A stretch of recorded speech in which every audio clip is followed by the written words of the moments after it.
আসসালামু আলাইকুম। আশা করি সবাই ভালো আছো সুপ্রিয় শিক্ষার্থীরা। আমি আবার তোমাদের সামনে উপস্থিত হয়েছি নবম ও দশম শ্রেণীর গণিত বইয়ের নবম অধ্যায় অর্থাৎ ত্রিকোণমিতিক অনুপাতের দ্বিতীয় লেকচার নিয়ে। সুপ্রিয় শিক্ষার্থীরা, প্রথম লেকচারে আমি তোমাদের সাথে আলোচনা করেছিলাম বীজগাণিতিক কিছু স্যাম্বল বা প্রতীক নিয়ে, যেগুলো অত্যন্ত প্রয়োজন গণিত চর্চার জন্য। সুপ্রিয় শিক্ষার্থীরা, সেই সাথে ত্রিকোণমিতিক সাইন যেমন সাইন, কজ, ট্যান, কট, সেক, কোসেক এই সাইনগুলো নিয়ে আলোচনা করেছিলাম। এই সাইনগুলোর পারস্পরিক সম্পর্ক এবং ত্রিকোণমিতিক সমস্যা সমাধানের জন্য কিছু সূত্র উপস্থাপন করেছিলাম। সুপ্রিয় শিক্ষার্থীরা, আজকে আমি তোমাদের সামনে আলোচনা করব সমকোণী ত্রিভুজের লম্ব, ভূমি, অতিভুজ এবং এই লম্ব, ভূমি এবং অতিভুজের সম্পর্কগুলো কিভাবে sign, cause, tan, cot, sec, কোসেকের সাথে জড়িত সেটি আজকে মূলত উপস্থাপন করার চেষ্টা করব। তোমরা ততক্ষণ আমার সাথে থাকবে আশা করি। সুপ্রিয় শিক্ষার্থীরা, তাহলে আমরা প্রথমেই এখানে একটি সমকোণী ত্রিভুজ একে দেখাবো, এ বি সি। সুপ্রিয় শিক্ষার্থীরা, আমরা জানি একটি সমকোণী ত্রিভুজে দুইটি সূক্ষ্মকোণ থাকে এবং একটি সমকোণ থাকে। তা একটি চিত্র দেখে বা ফিগার দেখে একজন শিক্ষার্থী কিভাবে বুঝবে এই চিত্রটি একটি সমকোণী ত্রিভুজের চিত্র? সেটি হলো এই যেখানে সমকোণ থাকবে সেখানে একটি ক্ষুদ্র বর্গাকার ঘর থাকবে, সাইন থাকবে, সেটি দেখে বোঝা যাবে এটি একটি সমকোণী ত্রিভুজ। সুপ্রিয় শিক্ষার্থীরা, তাহলে আমরা যদি এখন এখানে বলি এটি অতিভুজ,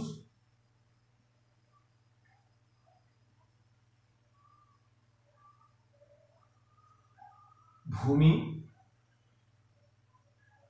এবং লম্ব।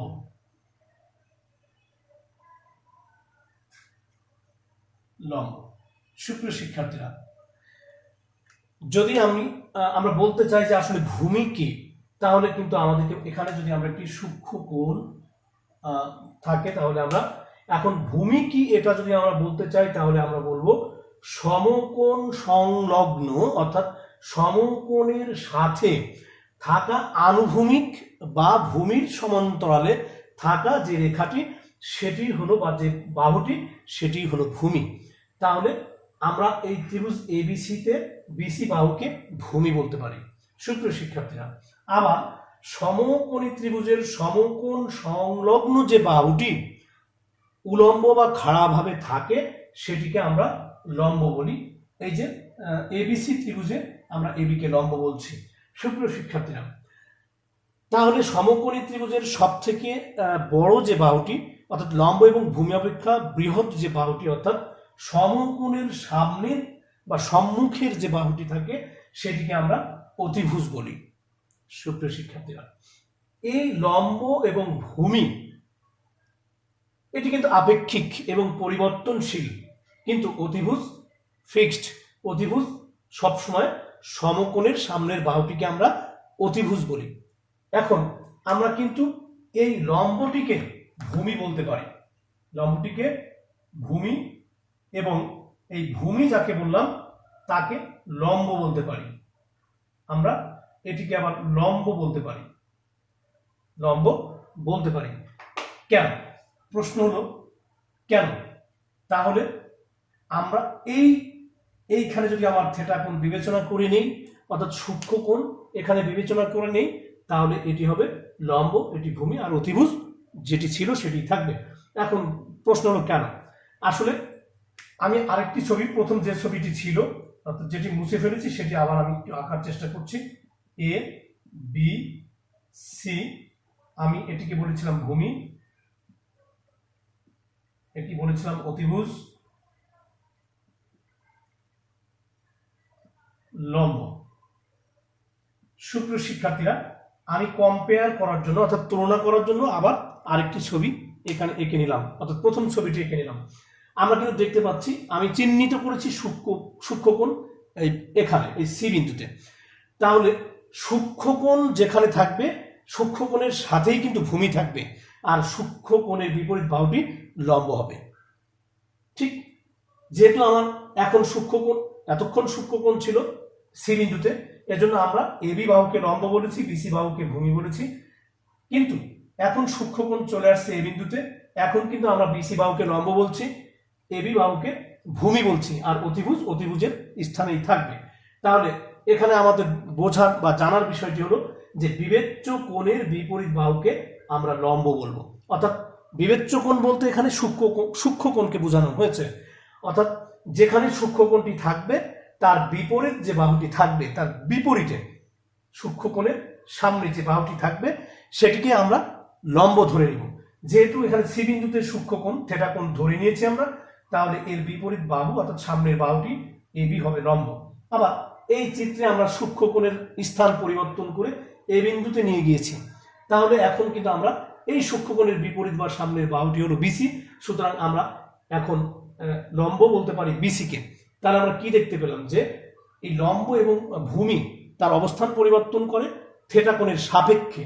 আমরা যেখানে থিটা কোণ বা সূক্ষ্মকোণ ধরে নিব তার বিপরীত বাহুটি হবে লম্ব এবং সাথে যেই বাহুটি থাকবে সেটি হবে ভূমি। তাহলে সর্বোপরি আমরা কি বলতে পারি? আমরা এতটুকুই বলতে পারি যে সূক্ষ্মকোণ যেখানে থাকবে সূক্ষ্মকোণ সংলগ্ন বাহুটি হবে ভূমি এবং সূক্ষ্মকোণের বিপরীত বাহুটি হবে লম্ব। যেমন এখানে সূক্ষ্মকোণের সাথে বাহুটি আছে এটি ভূমি এবং বিপরীত বাহু আছে এবি, সেটি লম্ব। এই চিত্রে সূক্ষ্মকোণের বিপরীত পাশে আছে বা সামনে আছে বিসি বাহু, এই বিসি বাহু হলো লম্ব, সাথেই আছে সূক্ষ্মকোণের সাথেই আছে এবি বাহু, এখন এবি বাহুটি এখানে ভূমি। সুপ্রিয় শিক্ষার্থীরা, তাহলে কি দাঁড়ালো যে বিবেচ্য কোণের বিপরীত বাহুকে লম্ব বলে। যদি সংজ্ঞায়ন আমরা করতে চাই তাহলে বিবেচ্য কোণের বিপরীত বাহুকে লম্ব বলে। এটি আমাদের মনে রাখতে হবে। অর্থাৎ সূক্ষ্মকোণ যেখানে হবে তার সামনের যে বাহুটি থাকবে সেটি লম্ব, সাথে বাহুটি ভূমি। সূক্ষ্মকোণের সামনের বাহুটি লম্ব, সাথে যে বাহুটি আছে সেটি ভূমি।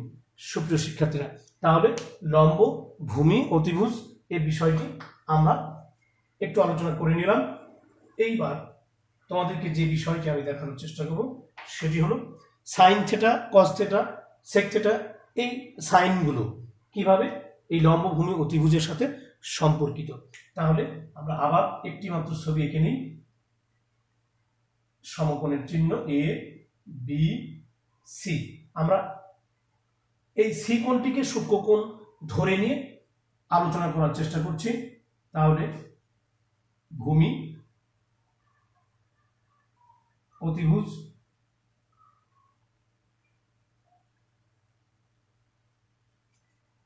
লম্ব। সুপ্রিয় শিক্ষার্থীরা, তাহলে আমরা যদি বলতে চাই সাইন থিটা, কেন সাইন থিটা বলবো? আমরা এখানে থিটা নিয়েছি, আমরা যদি এখানে বিটা নিতাম আমরা এখানে বিটা নিতাম, এখানে আলফা নিলে এখানে আলফা নিতাম। Sine theta is equal to লম্ব বাই অতিভুজ, অতিভুজ সমান আমরা যদি ইজ ইকুয়াল টু লম্বকে এবি বাই অতিভুজ এসি। সুপ্রিয় শিক্ষার্থীরা, তাহলে আমরা এই সাইন থিটা সমান পেলাম লম্ব বাই অতিভুজ is equal to AB by AC. তাহলে cosec theta, theta is equal to, ঠিক আমরা প্রথম লেকচারে দেখেছিলাম sine theta is equal to 1 by cosec theta. তাহলে এর বিপরীতটি হবে, সাইনের বিপরীত রাশি হবে কোসেক, অতিভুজ বাই লম্ব সমান এসি বাই এবি। তাহলে আমরা কি দেখতে পেলাম? সাইনের বিপরীত রাশি হলো কোসেক। সুপ্রিয় শিক্ষার্থীরা, তাহলে এরপরে আসলো cos theta. Cos theta equal to ভূমি বাই অতিভুজ,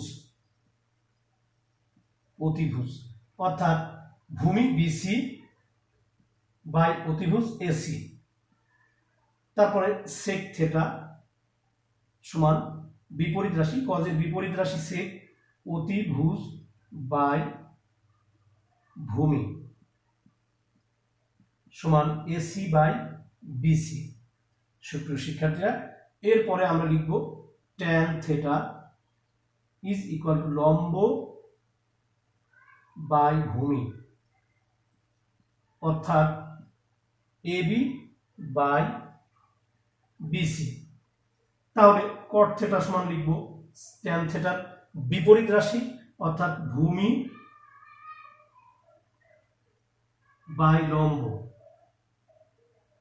সমান BC by AB, BC by AB. সুপ্রিয় শিক্ষার্থীরা, আমরা এখানে কি দেখতে পাচ্ছি? আমরা দেখতে পাচ্ছি সাইন থিটা হবে লম্ব এবং অতিভুজের অনুপাত, অর্থাৎ লম্বের মানকে অতিভুজের মান দ্বারা ভাগ করলে আমরা পাবো সাইন থিটা। আবার অতিভুজ এবং লম্বের অনুপাত যদি আমরা বের করি সেটি হবে কোসেক থিটা। আবার যদি ভূমি এবং অতিভুজের অনুপাত করি তাহলে আমরা পাবো কস থিটা। অতিভুজ এবং ভূমির অনুপাত করলে পাবো সেক থিটা। লম্ব এবং ভূমিকে যদি অনুপাত করি পাবো ট্যান থিটা। ঠিক একইভাবে ভূমিকে যদি লম্ব দ্বারা ভাগ করি অর্থাৎ ভূমি এবং লম্বের অনুপাত পাবো আমরা কট থিটা। সুপ্রিয় শিক্ষার্থীরা, এই আমরা সচরাচর বিভিন্ন শিক্ষা প্রতিষ্ঠানে বিভিন্ন জায়গায় শিক্ষকরা একটি ছন্দ আকারে এই বিষয়টি উপস্থাপন করে থাকেন। সেটি হলো, যেমন এখানে আমরা যদি এখানে দেখাতে চাই সেই ছন্দটি, সাগরে লবণ অনেক, অনেক কবরে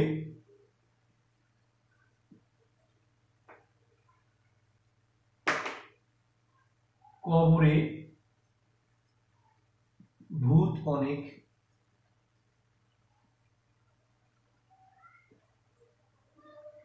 টেরা লম্বা ভূত। সুপ্রিয় শিক্ষার্থীরা, সাগরে লবণ অনেক, তোমরা যারা বিজ্ঞান বিভাগের শিক্ষার্থী তারা অবশ্যই জানো যে সাগরে লবণ অনেক সত্য কথা। কবরে ভূত অনেক, এটি সত্য কি মিথ্যা জানি না। টেরা লম্বা ভূত, ভূত টেরা হয় বা লম্বা হয় কিনা সেটা যে দেখেছে সে বলতে পারবে। সুপ্রিয় শিক্ষার্থীরা, একটু মজা করলাম, ফান করলাম। তাহলে সাগরে লবণ অনেক মনে রাখার জন্য আমরা সাগরে অর্থাৎ সাইন থিটা লবণ লম্ব অনেক দিয়ে আমরা মনে রাখার চেষ্টা করি অতিভুজ। ঠিক এই সাইনের সম্পর্কটা যদি আমরা জানতে পারি তাহলে ঠিক তার বিপরীত রাশি কোসেক আমরা অতিভুজ বাই লম্ব পেলাম। কবরে ভূত অনেক অর্থাৎ কবরে কস থিটা, ভূতে ভূমি এবং অতিভুজ দিয়ে মনে রাখার চেষ্টা করা হলো অতিভুজ।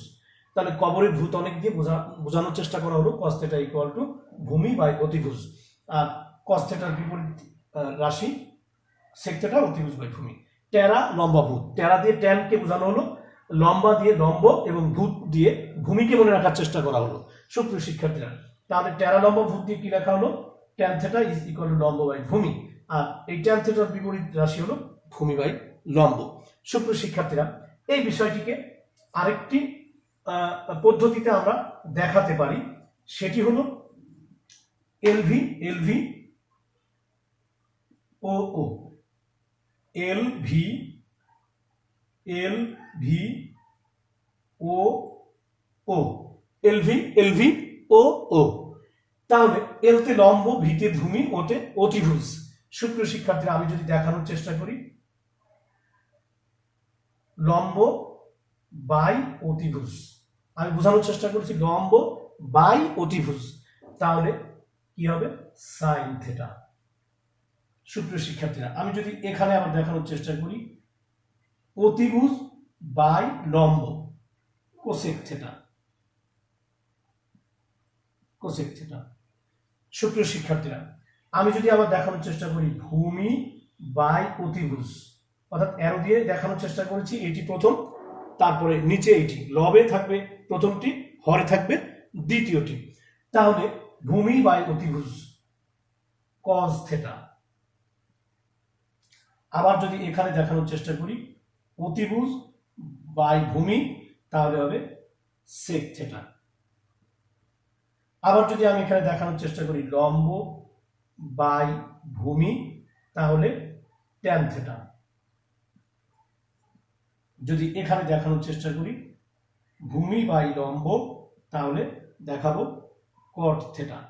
তাহলে আমি বলেছি যে অ্যারো দিয়ে দেখানো রাশিটা ডান পাশে প্রথমে লবে থাকবে এই অংশ, হরে থাকবে এই অংশ, লম্ব বাই ভূমি, লম্ব বাই অতিভুজ সাইন থিটা, অতিভুজ বাই লম্ব কোসেক থিটা, ভূমি বাই অতিভুজ কস থিটা, অতিভুজ বাই ভূমি সেক থিটা, লম্ব বাই ভূমি ট্যান থিটা, ভূমি বাই লম্ব কট থিটা।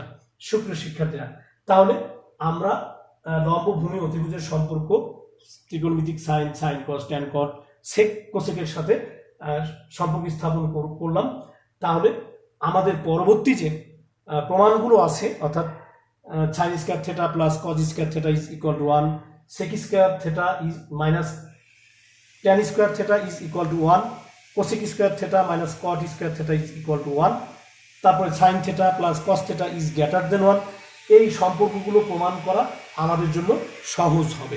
সুপ্রিয় শিক্ষার্থীরা, তাহলে আজকে এ পর্যন্তই। সবাই ভালো থেকো, সুস্থ থেকো এবং প্রত্যেকে নিজের পড়াশোনা চালিয়ে যাওয়ার চেষ্টা করবে। কেউ কাউকে শেখাতে পারে না যদি নিজে শিখতে না চায়। এজন্য তোমরা চেষ্টা করবে। তোমাকে অন্যে হয়তো একটু সহজ করে দিতে পারে, একটু বোধগম্য করে তুলতে পারে তোমার কাছে একটি বিষয়কে, কিন্তু আত্মস্থ করতে হবে তোমার। সুপ্রিয় শিক্ষার্থীরা, সবাই ভালো থেকো। আল্লাহ হাফেজ।